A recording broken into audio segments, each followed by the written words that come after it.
À peine sortie de l'eau, cette liche trône déjà sur les étals du marché Fortville. Ultime étape avant d'être dévorée. La saison est propice aux friands de gros poissons.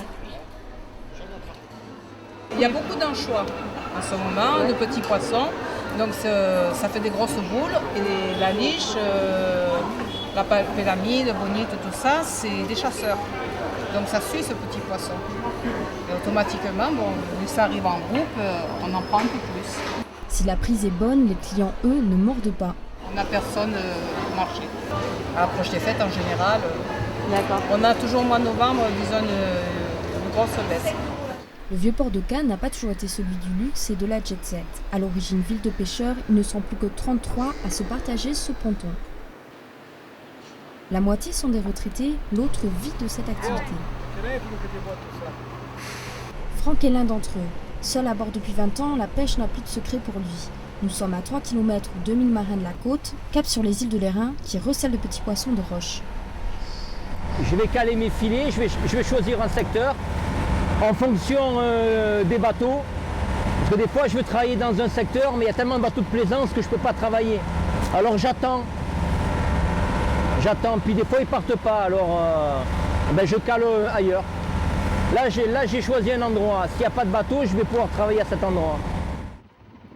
Le littoral cannois a aussi ses vices et ses difficultés. Ce patron pêcheur ne lâchera pas la mer pour autant.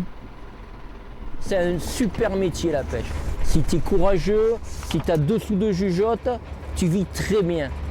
Bon, c'est sûr que tu ne peux pas faire construire une villa. Hein. Mais bon, pas tout le monde a des villas non plus. Hein. Le principe, c'est de travailler avec passion. Hein.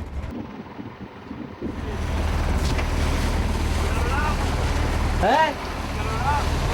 Et je voudrais descendre là, ouais. Tu vas où, toi?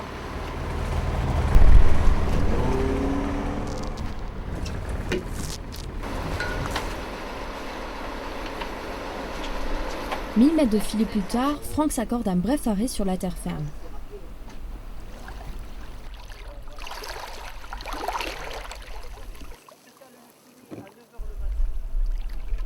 Mais la nuit tombe vite. Il est temps de retirer les filets, de sarper comme disent les pêcheurs, et de démailler.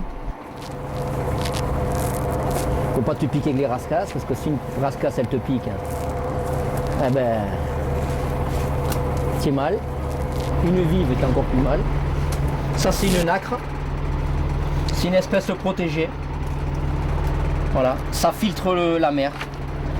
Ça c'est sa racine, tu vois. Et dedans il y a 2 petits homards qui nettoient la nacre. Et là il y a des tout petits crabes dedans. Voilà, elle est comme ça dans la mer.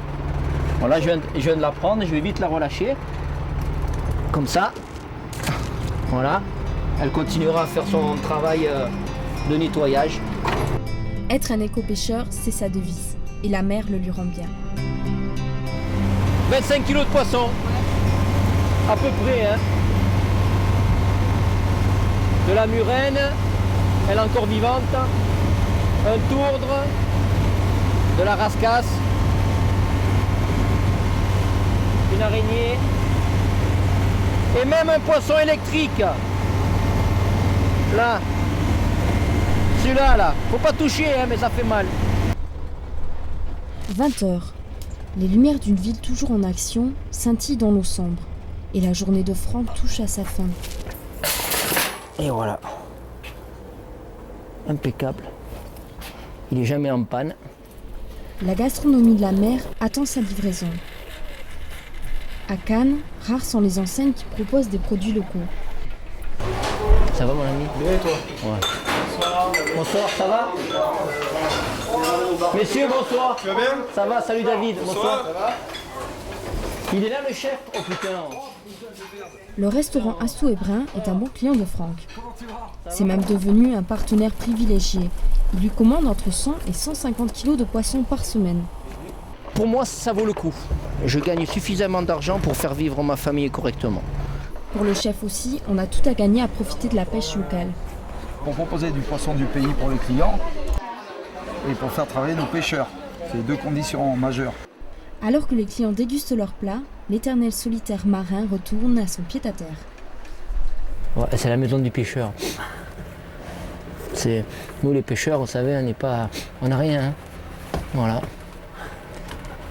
Alors là, c'est mon plan de travail, la cuisine. Puis là, c'est mon lit, quoi. Enfin, voilà.